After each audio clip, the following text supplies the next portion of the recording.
Pozdrav iz studija Glas Amerike u Vašingtonu, ja sam Ivica Puljić.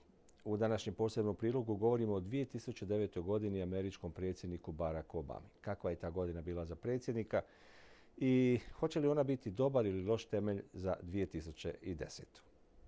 Predsjednik Obama je proveo veći dio 2009. godine pokušavajući popraviti situaciju na gospodarskom planu, a kako će se u mnogim zastupničkim mjestima u Kongresu odlučivati na izborima u studenom, politički analitičar Nathan Gonzalez, urednik publikacije Rottenberg Political Report, vjeruje da će predsjednik Obama i na dolazeću godinu provesti na prilično sličan način. Najgora stvar koja se može dogoditi predsjedniku i demokratima jeste da se gospodarska situacija nastavi pogoršavati i da se za to počne njih okrivljivati. Ako se obje ove pretpostavke ostvare, to bi moglo dovesti do za njih katastrofalnih rezultata na izborima. Posljednji podaci pokazuju da je američko gospodarstvo počelo s oporavkom. Međutim, stopa neuposlenosti je dosegla dvoznamenkasti broj po prvi put u posljednjih 26 godina. Bivši predsjednik Republikanskog nacionalnog odbora Ed Gillespie kaže da mnogi Amerikanci krive predsjednika Obamu za visoku stopu neuposlenosti. Veći porezi, veća državna potrošnja, veći dug, češće vladine intervencije u ekonomiji, u banke, u automobilsku industriju, u zdravstvo i energetiku. Građani smatraju da su te predsjednikove odluke krive za slabo zapošljavanje.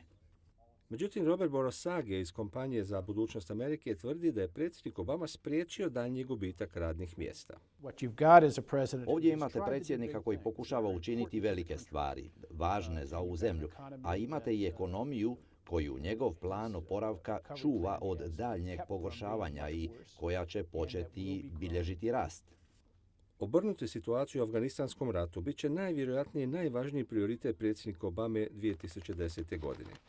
U Afganistanu sve je više nasilja, pada podrška javnosti za taj rat, čak su i kongresni zastupnici iz predsjednikove demokratske stranke kritizirali njegov plan o upućivanju dodatnih desetaka tisuća vojnika u tu zemlju. Politički analitičar Nathan Gonzalez kaže da će se s kongresnim izborima u studenom predsjednik naći pod pritiskom da pokaže neke rezultate.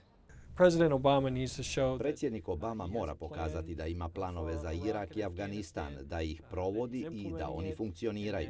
Ed Gillespie se slaže s tim da je predsjednik Obama sučeljen s teškom situacijom u Afganistanu.